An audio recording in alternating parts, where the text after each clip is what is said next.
a graça e a paz do nosso Senhor Jesus Cristo possa estar aí no seu lar, na sua família.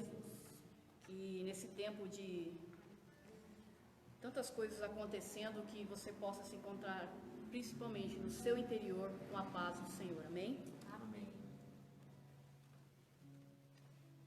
Queridos, essa noite o Senhor me deu uma palavra que já há alguns dias Ele tem falado ao meu coração, e eu acredito que seja o tempo de eu passar essa palavra para a igreja, porque é uma palavra não só para mim, Fernanda, como para você, que é a igreja, mas como também para a nossa nação. Amém.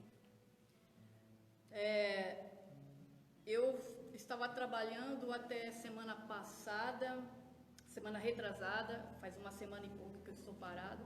Até então eu não estava entendendo o que o Senhor estava querendo provocar em nós nesse tempo. A gente vê um caos aí fora, a gente vê as coisas acontecendo aí fora, a gente vê, né, tantas coisas ruins, notícias ruins, mas eu sei que tudo isso é a permissão do Senhor para chamar atenção para algo, para chamar atenção para algo na minha vida, na sua vida. E o Senhor me trouxe a memória nesse ano. No primeiro domingo do ano, o pastor pediu para eu trazer uma palavra. No primeiro domingo do ano, eu trouxe uma palavra para a igreja, e eu entendo assim, queridos, que todas as vezes que o pastor pede para eu trazer uma palavra, e principalmente se é o primeiro culto do ano, eu entendo que o Senhor está falando aquela palavra como se fosse a palavra do ano. Essa é a palavra do ano para vocês, igreja. Amém. E o Senhor me trouxe à memória que a primeira palavra que o Senhor me trouxe este ano, porque eu preguei aqui na igreja no primeiro domingo do ano, foi: arrume a tua casa. Olha que coisa interessante. O Senhor, a primeira palavra para 2020, o Senhor estava falando para mim, para você: arrume a tua casa. Aleluia. E o que o Senhor fez? É interessante ver que o que o Senhor fez, está fazendo nesse tempo. Ele nos tirou do nosso ativismo, tanto dentro da igreja como fora da igreja, o trabalho e tantas outras coisas, e nos colocou dentro de casa para quê? Para arrumar a casa. Não a casa exterior, a casa onde eu e você moramos, se bem que é bom. É um tempo bom que nós estamos tendo também para arrumar esta casa. Né, irmãos? Arrumar o guarda-roupa, olha que tempo maravilhoso para arrumar o guarda-roupa. Mas enfim, nós sabemos que o Senhor nos tirou do nosso ativismo, o Senhor nos tirou, sabe, parou tudo para que nós olhássemos para dentro de nós mesmos. Nós somos a casa que Ele quer transformar, a casa que Ele quer mudar, a casa que Ele quer arrumar. Amém. O Senhor já havia falado no primeiro domingo do ano: arrume a tua casa. E talvez muitos de nós não entendemos o que o Senhor quis dizer com essa palavra. Então Ele para tudo, Ele coloca cada um de nós dentro das nossas casas e fala: comece a olhar dentro de você, para dentro de você agora. Ou seja, o Senhor está nos chamando de volta para aquele lugar secreto com Ele. Sabe quando Jesus diz lá em Mateus, quando você quiser buscar o Senhor, entre no seu quarto, feche a tua porta, e o teu Pai que vê em secreto vai ouvir a tua oração? É para isso que o Senhor está parando esse tempo. Amém. Querido, entenda uma coisa: o Senhor não está te colocando em casa para você curtir férias. O Senhor não está te colocando em casa para você poder assistir todas as séries da Netflix. O Senhor não está te colocando em casa para você todos os canais abertos todos os dias sem parar, noite e dia. Eu deito no sofá e fico ali noite e dia assistindo série da Netflix. Não, querido. O Senhor te tirou do ativismo para que você entrasse dentro do teu quarto e voltasse ao secreto. Amém. E voltasse a ter intimidade com Ele. E parasse tudo e começasse a olhar para dentro de você. Então esse é o tempo. Esse é o novo tempo. Esse é o tempo que o Senhor quer que nós tenhamos com Ele. Amém. E nessa noite eu quero falar sobre um texto que nós lemos muito semana passada, inclusive no domingo. Mas eu quero decorrer um pouco sobre esse texto, que tem muito a ver com esse tempo que nós estamos vivendo. Se você estiver com a tua Bíblia aí, abra lá em Êxodo, no capítulo 12. Livro de Êxodo, segundo livro da Bíblia. Aleluia. Amém. Oh, maravilhoso Deus. Êxodo, capítulo 12, a gente vai ler do versículo 1 ao 12. Esse texto aqui o Senhor está falando da instituição da Páscoa, né, para o povo hebreu, para Israel. Então diz assim: o Senhor disse a Moisés e a Arão, no Egito: este deverá ser o primeiro mês do ano para vocês. Digam a toda a comunidade de Israel que no 10º dia deste mês todo homem deverá separar um cordeiro ou um cabrito para sua família ou para cada casa. Se uma família for pequena demais para um animal inteiro, deve dividi-lo com o seu vizinho mais próximo, conforme o número de pessoas e conforme o que cada um puder comer. O animal escolhido será macho de 1 ano sem defeito e pode ser cordeiro ou cabrito. Guardem-no até o 14º dia do mês, quando toda a comunidade de Israel irá sacrificá-lo ao pôr do sol. Passem, então, um pouco do sangue nas laterais e nas vigas superiores das portas das casas o animal. Naquela mesma noite comerão a carne assada no fogo juntamente com ervas amargas e pão sem fermento. Eu quero que você está aí no seu lar, você repita comigo: ervas amargas. Ervas Ervas amargas. amargas. Pão sem fermento. Pão sem fermento. Amém. Continuando, versículo 9. Não comam a carne crua, nem cozida em água, mas assada no fogo, cabeça, pernas e vísceras. Não deixem sobrar nada até pela manhã. Caso isso aconteça, queime o que restar. Versículo 11. Ao comerem, estejam prontos a sair. Repita comigo. Ao comerem, estejam prontos para sair. Para sair. Cinto no lugar, sandálias nos pés e cajado na mão. Comam apressadamente. Esta é a Páscoa do Senhor. Naquela mesma noite passarei pelo Egito e matarei todos os primogênitos, tanto os homens como os dos animais, e executarei o juízo sobre todos os deuses do Egito. Eu sou o Senhor. Amém? Nesse texto aqui, o Senhor estava dando direções para Moisés e Arão em relação à Páscoa. A Páscoa para os judeus significa a passagem, ou seja, a saída deles, a libertação do Egito. O tempo que eles foram escravos lá, o Senhor estava tirando.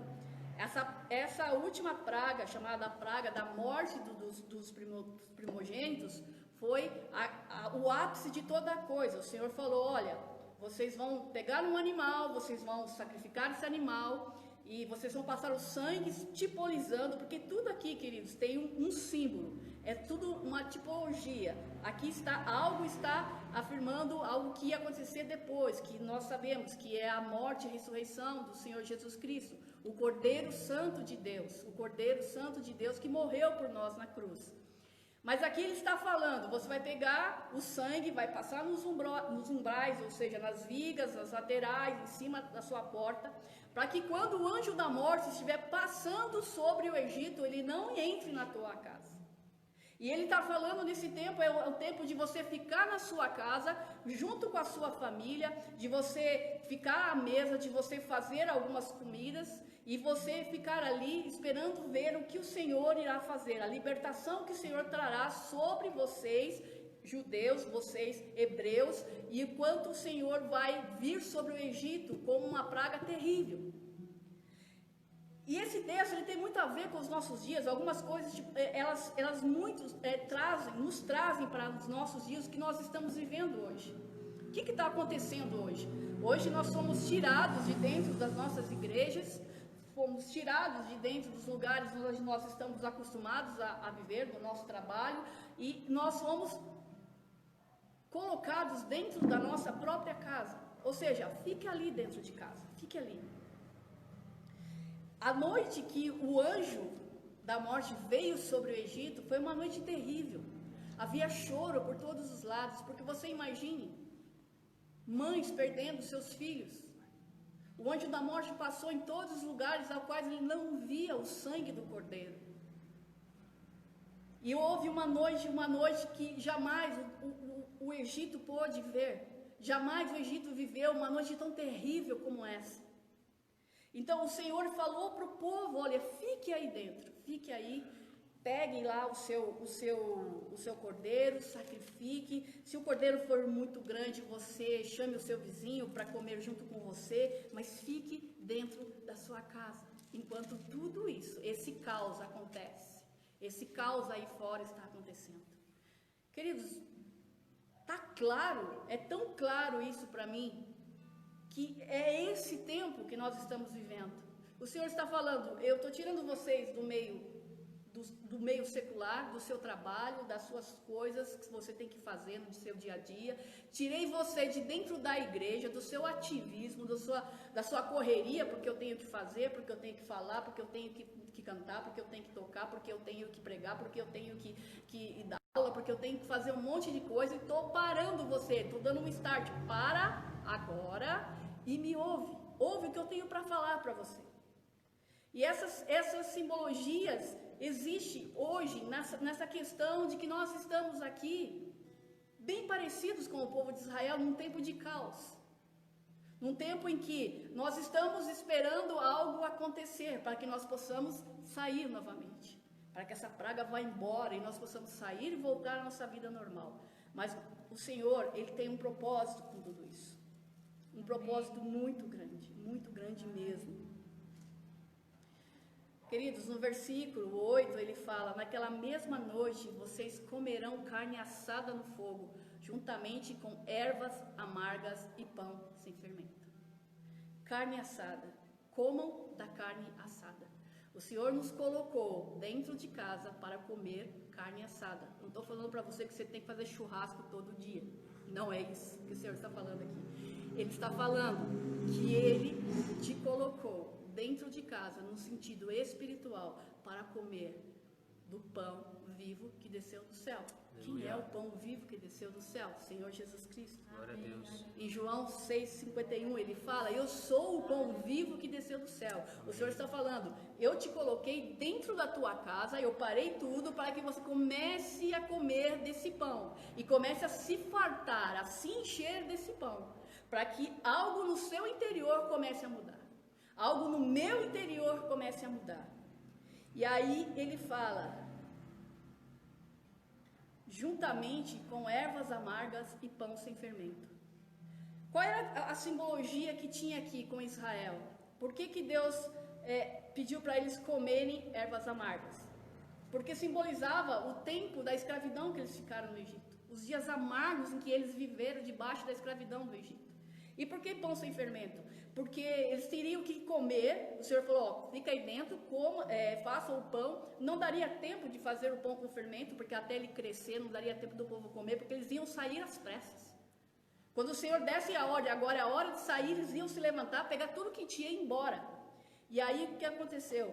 O Senhor falou, então coma pão sem fermento. Só que, o apóstolo Paulo, em 1 Coríntios, ele fala sobre o pão sem fermento, tipificando o fermento sendo o pecado. Ele fala, um pouco de fermento leveda a massa. Se você colocar muito fermento, a massa ela vai se estragar. E aqui ele está fazendo uma tipologia, um simbolismo de que o fermento é o pecado que precisa ser retirado da nossa vida. O pecado que precisa ser extinguido na minha vida e na sua vida. Sabe, talvez você não frequente nenhuma igreja, talvez você está vendo essa live e você, poxa, eu não estou entendendo bolufas do que ela está falando. Mas eu quero dizer que mesmo você que não frequenta nenhuma igreja, o Senhor também te tirou da sua vida normal, da sua vida natural, para que você pensasse um pouco nas coisas que você tem feito. Pensasse um pouco nas coisas que você tem vivido. Sabe, queridos, umas coisas que eu percebo, que muitas vezes Deus para nós é aquele Doril. Estou com dor de cabeça, aí eu tomo Doril, a dor sumiu. Né? Bem antigo esse comercial, né? Parece que né? Mas enfim, Deus não é aquele Deus que eu lembro dele, estou com dor de barriga, então eu vou lembrar de Deus. Eu estou com dor de cabeça, vou lembrar de Deus. Eu estou com um probleminha no meu trabalho, vou lembrar de Deus. Eu estou com um problema nas minhas finanças, então eu vou lembrar de Deus. Não. O Senhor nos colocou dentro de casa para falar, olha para mim. Olha para mim. Eu quero que você olhe para mim, eu quero que você entenda que eu sou Deus sobre a sua vida. Eu sou aquele maior do que todas as coisas que você já viu e entendeu. E eu sou Deus que necessito de adoração, necessito de reverência, necessito realmente de ser adorado como um Deus supremo sobre todas as coisas. Amém. Deus não é o Deus da dor de barriga. Não é o Deus que doeu aqui, eu corro lá, mas depois eu me esqueço dele, tchau. Aí doeu de novo, eu corro lá. Não. Deus é pai, querido. E pai quer ter relacionamento. Glória a Deus. Pai, ele quer estar perto do seu filho. Pai, ele quer sentir o cheiro do filho. Ele quer agregar o filho. Ele quer trazer o filho para debaixo das suas asas, sabe? Proteger, estar com ele, amá-lo. E muitas vezes nós ficamos usando Deus apenas para situações ou momentos. E não é isso que o Senhor quer. O Senhor quer que nós olhemos para Ele como realmente Ele é. Deus soberano sobre todas as coisas, para todos os dias, para todas as horas, para todos os momentos da nossa vida. Amém. E aqui ele fala do pão sem fermento. Paulo falando do pão sem fermento em 1 Coríntios, está em 1 Coríntios capítulo 5, versículo 6. E Paulo está falando, olha, falando para a igreja de Corinto, que era uma igreja que vivia um pecado tremendo. Ele fala, não sabeis que um pouco de fermento leveda toda a massa? Um pouco de fermento, ou seja, um pouco de pecado, por mais que seja algo pequeno, um pecado pequeno, mas que você pratique, aquilo vai te trazer uma destruição. Aquilo vai trazer algo muito ruim no seu interior. Isso vai se separar de Deus. Se isso não for, sabe, abandonado, se nós não nos arrependermos dos nossos pecados, nós vamos nos distanciar de Deus. E Deus te colocou, me colocou dentro das nossas casas para que nós olhássemos para dentro de nós e falássemos, Deus, tem coisa errada aqui. E eu preciso ser limpa, eu preciso ser transformado pelo teu poder, eu preciso ser transformado. Sabe as minhas orações desses dias? A única oração que eu consigo fazer é Espírito Santo, traz arrependimento sobre mim. Amém. Eu sou a primeira a pedir arrependimento. Sabe, se eu não consigo me lembrar, ou se eu não consigo me arrepender de alguns pecados, eu peço Espírito Santo, me traga. Sabe, me traga a mente aquilo que eu fiz de errado e causa em mim constrangimento, causa em mim dor, sabe, arrependimento genuíno, porque o Espírito Santo, ele é aquele que convence de todo pecado, de juízo, da justiça. Amém. É o Espírito Santo que verdadeiramente trabalha no nosso íntimo. E sabe que o impressionante desse versículo, ou da simbologia toda que eu estou falando aqui, é que Israel, quando eles iam preparar, os judeus, quando eles iam preparar o jantar de toda ali da cerimônia da Páscoa, eles fazem questão de eliminar todo o fermento. Tudo que tem fermento, não podemos usar nada que tem fermento, ou seja, estamos simbolizando pecado, deve ser extinguido, pecado deve ser tirado, pecado deve ser confessado e abandonado. Não, eu não posso viver com pecadinhos de estimação dentro do meu coração e viver a minha vida achando que está tudo bem, que está tudo ótimo, e eu vou para a igreja, eu volto, eu vivo a minha vida e está tudo certo. Não está. O Senhor está nos tirando de dentro da igreja para nos ensinar a ser igreja. O Senhor parou o movimento todo para falar, olha, senta aí que a gente precisa conversar. Senta aí, porque aquilo que você faz dentro do templo não está me agradando. Aquilo que parece aos olhos de todo mundo, nossa, que maravilhoso, que pessoa espiritual, não, para mim não, eu te conheço. Eu te conheço, eu conheço o teu profundo, eu conheço como que está a sua vida comigo. E o Senhor está falando, olha filho, filha, Eu te amo e é por isso que eu estou te trazendo de volta. O Senhor está, como eu já vi algumas frases aí de Facebook, o Senhor está colocando a humanidade no cantinho do pensamento. Colocou todo mundo sentadinho, vamos pensar um pouco. Pensa naquilo que você fez de errado. Pensa naquilo que você está fazendo de errado sempre. E você acha que está tudo bem. Está tudo certo. Vamos tirar esse fermento do nosso meio. E aqui ele fala sobre as ervas amargas. O que seriam as ervas amargas para nós, querido? As ervas amargas são todas aquelas consequências do nosso pecado. Sabe, as ervas amargas, nós temos que comer dessa erva amarga como uma questão de arrependimento. Quando eu como da erva amarga, eu me lembro daquilo, sabe, que não presta, e daquilo que está dentro de mim, que precisa sair, aquilo que é de mais ruim, aquilo que, sabe, muitas vezes está ali dentro, e eu acostumo a viver com aquilo, eu acostumo a viver daquela forma. Então eu preciso aprender que Deus quer uma igreja santa, pura, imaculada, sem mancha diante dele. Eu quero que você abra comigo lá em Tiago, no capítulo 4, verso 8.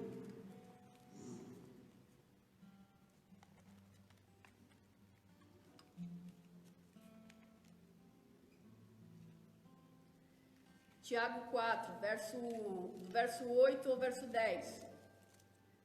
Diz assim: chegai-vos a Deus, e ele se chegará a vós outros. Purificai as mãos, pecadores, e vós que sois de ânimo dobre, limpai o coração. Afligi-vos, lamentai e chorai. Converta-se o vosso riso em pranto e a vossa alegria em tristeza. Humilhai-vos na presença do Senhor, e Ele vos exaltará. Amém. Eu quero ler esses mesmos versículos em outra tradução, na versão do King James. Presta atenção. Presta atenção no que o Senhor está falando. Achegai-vos a Deus, e Ele acolherá a todos vós. O Senhor está falando, se eu me achegar, se você e eu nos achegarmos a Ele, Ele vai nos acolher, Ele vai nos abraçar, Ele vai nos trazer para perto dEle, Ele vai, nos segurar. E aí, ainda continuando no versículo 8, ele fala: pecadores, limpai as vossas mãos, e vós que tendes a mente dividida pelas paixões, purificai o coração. Você que tem a mente dividida, uma hora eu amo a Deus, outra hora eu amo o mundo, uma hora eu quero ser santo, outra hora eu quero pecar, o Senhor está falando, para com isso, para de ter mente dividida, ou você é, ou você não é, ou você se santifica, ou você se suja, porque ficar entre uma coisa e outra o tempo todo não dá, o Senhor não quer mais isso, e Ele fala, purificai o coração. Aí no versículo 9 ele diz, entristecei-vos, arrependei e chorai, abandonai o riso fácil e pranteai, trocai a vossa euforia pelo pesar. Sabe o que ele está falando aqui? Ele não está falando que você não pode mais rir, que você não pode ser aquela pessoa do riso fácil, tudo dá risada. Não, ele está falando aqui que agora é o tempo de você olhar para dentro de você e começar a chorar, a ter arrependimento genuíno, a olhar para dentro de você e falar, e prantear, ele fala, para de rir, para de achar que está tudo certo, que está tudo bonitinho, que olha para dentro de você.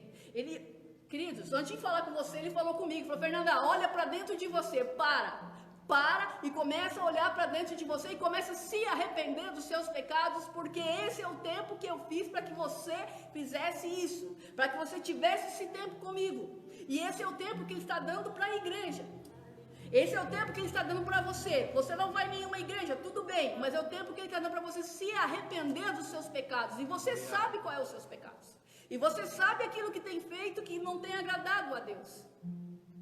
E Ele está falando, eu quero trazer vocês para perto de mim, mas primeiro eu preciso que vocês se purifiquem. Primeiro, eu preciso que vocês se lavem, que vocês sintam o pesar, sintam o peso do seu pecado e comecem a chorar em arrependimento genuíno diante da minha presença, porque aí as coisas vão acontecer, as coisas vão vir sobre a sua vida. E no versículo 10 ele fala: humilhai-vos na presença do Senhor e Ele vos exaltará. A humilhação vai trazer exaltação. A partir do momento que eu me humilhar diante da presença de Deus, Ele vai me exaltar. Ele vai me trazer coisas maravilhosas. Mas primeiro eu preciso chorar.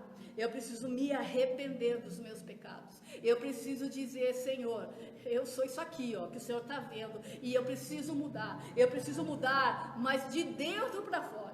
Não é o exterior. Eu preciso gerar, eu preciso pedir que o Espírito Santo gere isso dentro de mim. Essa mudança tem que vir de dentro para fora. E quem vai gerar isso não somos nós mesmos, é o próprio Espírito Santo. É Ele quem gera esse desejo de mudança. É Ele que gera esse desejo de ser pessoa nova, de ser lavado, de ser noiva, de ser purificada pelo Senhor. É isso que o Senhor está dizendo para nós essa noite, querido. Em Joel capítulo 2, versículo 12, ele fala: todavia, agora diz o Senhor, convertei-vos a mim de todo o vosso coração, e isso com jejuns, e com choro, e com pranto. Ele está falando: olha, querido, eu preciso que você olhe para mim e que você se converta verdadeiramente. Não se engane, porque você está dentro da igreja há 3.297 anos que você já é uma pessoa convertida. Se você não houve um novo nascimento, se não houve uma transformação de vida, se não houve uma transformação de atitudes, de pensamentos, de sentimentos, é isso que o Espírito Santo está falando para nós.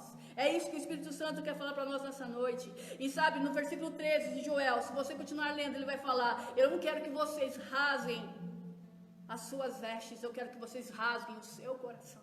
Rasgue o seu coração. Rasgue o seu coração. É isso que o Senhor está falando nessa noite. Continuando, lá em Êxodo, capítulo 12, no versículo 11, ele fala assim: ao comerem, estejam prontos para sair. Ao comerem, estejam prontos a sair. Queridos, a gente está dentro da nossa casa comendo do pão vivo que vem do céu. E eu espero muito, de coração, tenho orado nesses dias para que você esteja comendo do pão vivo que vem do céu. Que você esteja se alimentando daquilo que vem do céu.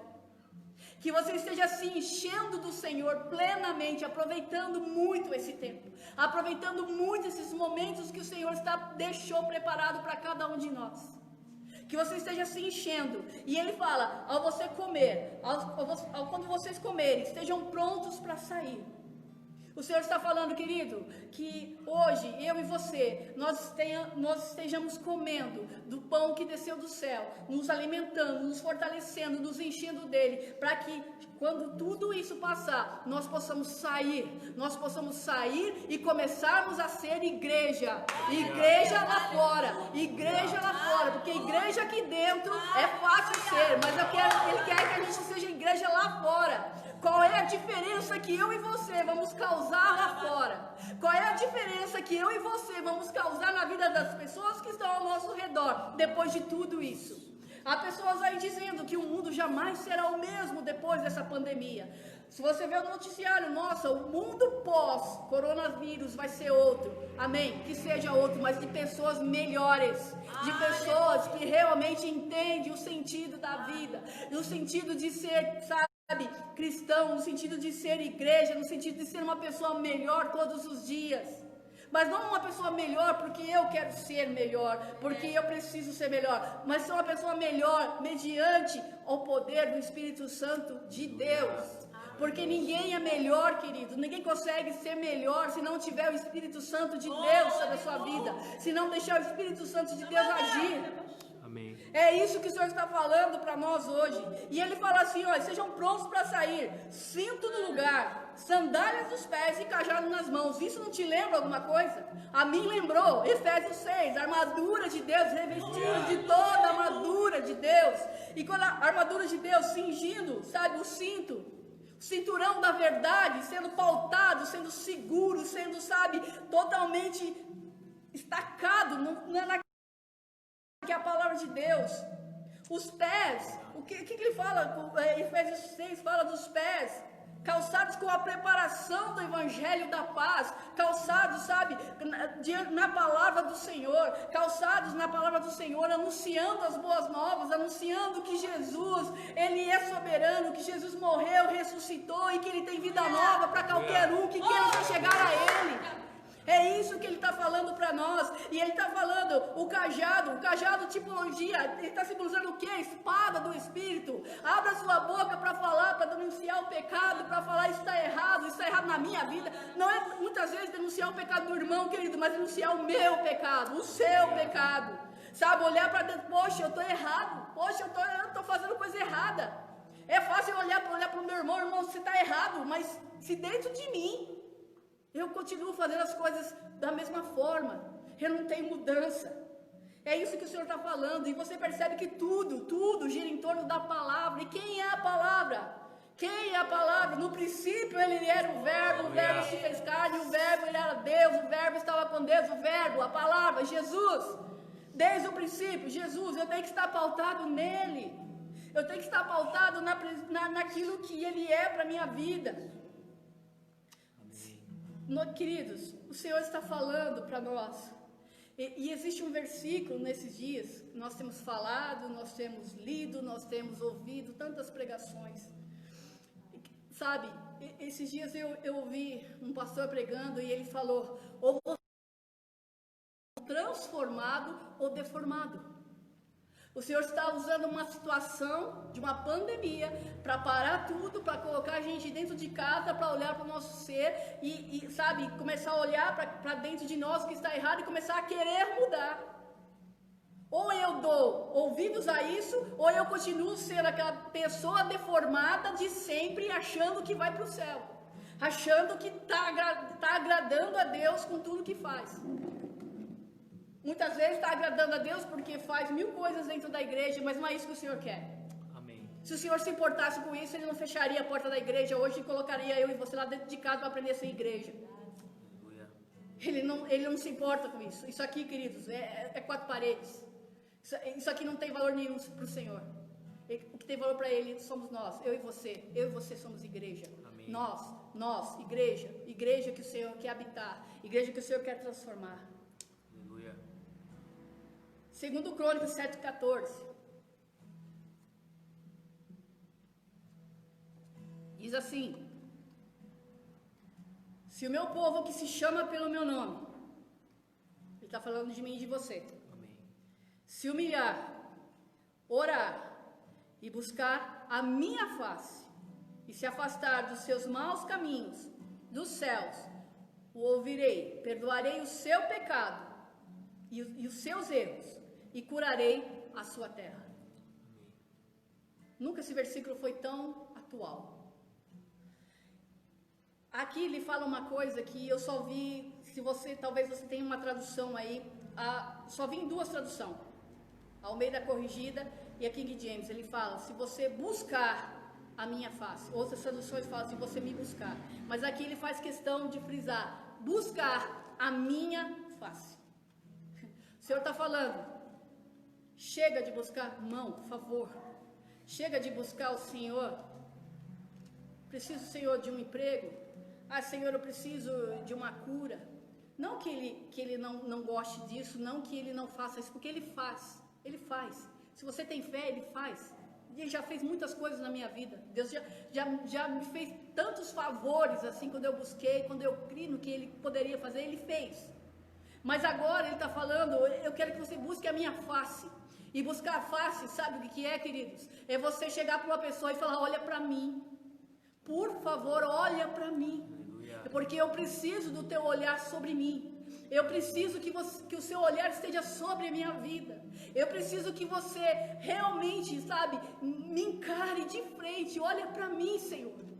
Ele está falando para buscar a face dele, e eu preciso da face dele, e eu preciso, sabe, e para eu buscar a face dele, eu preciso de arrependimento, porque o Senhor, ele não consegue olhar para aquele que sabe, que muitas vezes vive no pecado, muitas vezes vive, sabe, fazendo as coisas erradas e não tem arrependimento.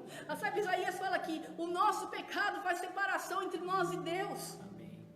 Se eu quero buscar a face do Senhor, eu tenho que me arrepender dos meus maus caminhos. E ele fala, então eu perdoarei os seus pecados. E aí eu vou sarar a tua terra, eu vou sarar a tua nação, eu vou sarar primeiramente você, para sarar a tua igreja e para sarar a tua nação. É isso que o Senhor está falando. O Senhor, ele fala de 3 tipos de arrependimento nesse tempo. O meu arrependimento de como indivíduo, o meu arrependimento em cada um de nós, sabe, no cantinho do pensamento, para falar, vocês precisam se purificar, vocês precisam aprender a ser noiva, vocês precisam estar prontos, vocês precisam estar totalmente lavados, sabe, santificados em mim. Amém. Eclesiastes, no capítulo 9, versículo 8, ele fala, em todo tempo seja alva as tuas vestes, e jamais falta o óleo sobre a tua cabeça. Lembra das 10 virgens? Sim. Estou dentro da igreja, não é no tempo que der, hoje eu vou, se der eu oro, se der, hoje eu peço perdão dos meus pecados. Não, em todo tempo, seja alva as tuas vestes. Amém. Queridos, essa é uma palavra de arrependimento. Se eu fosse dar um nome, um tema, a essa pregação hoje eu chamaria de parando tudo para colocar a casa em ordem. Aleluia. O Senhor está parando tudo para colocar a casa em ordem. Amém. Entenda que esse é o tempo de nós olharmos para o Senhor e nos arrepender verdadeiramente. Mas a gente não faz isso sozinho. Eu vou me arrepender, falar, Espírito Santo, provoca em mim esse arrependimento. Traz os meus pensamentos, os meus pecados. Me mostra que está errado dentro de mim, para que eu possa me arrepender e para que eu possa começar a viver uma vida diferente. O Senhor quer uma vida diferente do que nós vivemos até aqui. Quando nós voltarmos, querido, a enchermos esse templo, vai ser maravilhoso. Eu acredito que vai ser um dia que todos nós estamos ansiando para que aconteça. Mas não vai ser bênção se eu e você voltarmos da mesma forma, ou ainda pior. Nós temos que voltar transformados, entendendo verdadeiramente no nosso espírito porque o Senhor fez com que tudo isso acontecesse nesse tempo. Eu quero que você entenda isso, querido. Eu quero que você entenda isso. Essa é a palavra que o Senhor me entregou. Essa é a palavra que o Senhor tem me entregado todos os dias. Essa é a palavra que o Senhor tem falado comigo todos os dias. Desde o dia que eu parei e eu comecei a buscar o Senhor e comecei a entender nele o que é esse tempo, para que é esse tempo, o que Ele quer de mim nesse tempo. E Ele quer exatamente isso. Santidade, vestes brancas. Ele quer uma igreja curada, uma igreja totalmente, sabe, pronta para encontrar com o noivo, porque ele vem, querido, é muito real isso, ele vem, e ele está às portas, e ele precisa que a sua igreja seja pronta para encontrar com ele. Amém. Abaixa a sua cabeça aí.